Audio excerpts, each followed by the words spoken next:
The brain is an amazing and complex organ. And while many people are fascinated by the brain, they can't really tell you that much about the properties about how the brain works because we don't teach neuroscience in schools.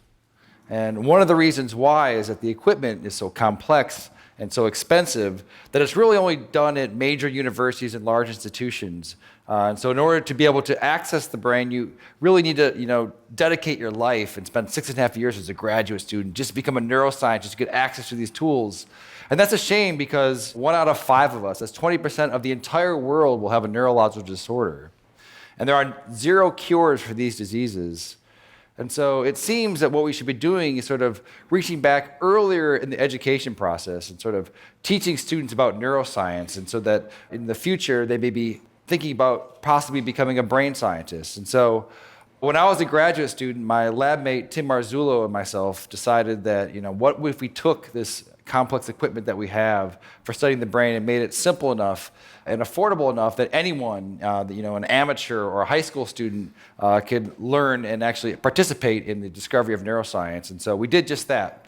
A few years ago, we started a company called Backyard Brains, and we make DIY neuroscience equipment. And I brought some here tonight, and I want to do some demonstrations. You guys want to see some? All right. So I need a volunteer. So right before, what is your name? All right, Sam. I'm going to record from your brain. Have you had this before? No. Okay. All right. I need you to stick out your arm for science. Roll up your sleeve a bit. All right. And so what I'm going to do, I'm putting electrodes on your arm, and you're probably wondering, I just said I'm going to record from your brain. What am I doing with your arm? You have about 80 billion neurons inside your brain right now. They're sending electrical messages back and forth and chemical messages.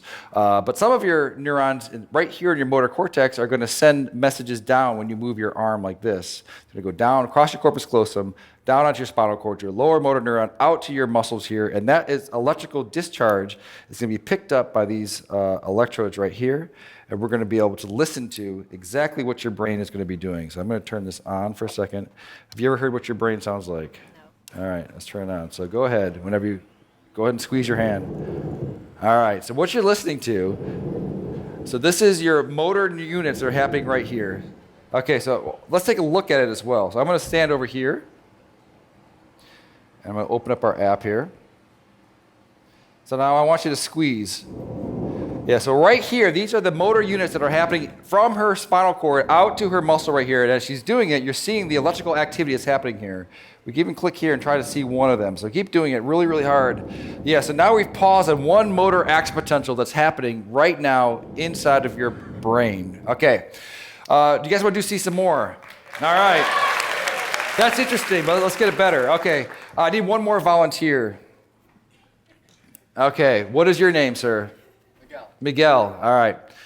You're going to stand right here. So Miguel, when you're moving your arm like this, your brain is sending a signal down to your muscles right here.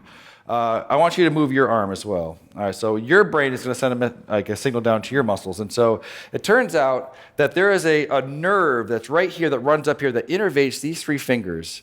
And it's close enough to the skin that we might be able to stimulate that, so that we can do is copy your brain signal that's going out to your hand and inject it into your hand so that your hand will move when your brain tells your hand to move. And so in a sense, she will take away your free will, and you will no longer have any control over this hand, okay? You with me? All right, so I just need to hook you up.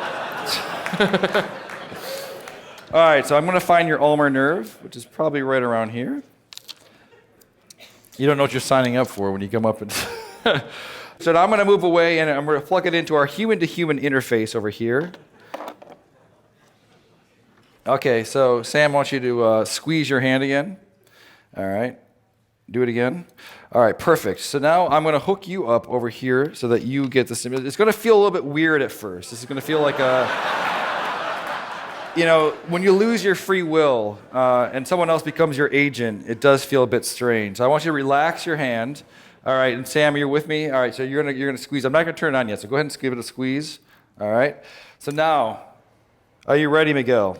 Ready as I'll ever be. Okay, so I've turned it on. So go ahead and turn your hand. Do you feel that a little bit? No. Okay, do it again. Oh, a little bit. A little bit. Okay, so relax. No, hit it again. Okay. Oh, perfect. All right, so relax. Do it again. All right, so now. All right, so right now, your brain is controlling your arm, and it's also controlling his arm. So go ahead and just do it one more time. All right, so that's perfect.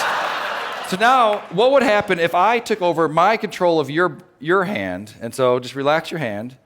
What happens? Nothing. Why not? Because the brain has to do it. Now you do it again. All right, that's perfect. All right, well, thank you guys for being such a good sport. This is what's happening all across the world, electrophysiology. And we're going to bring on the neuro revolution. Thank you.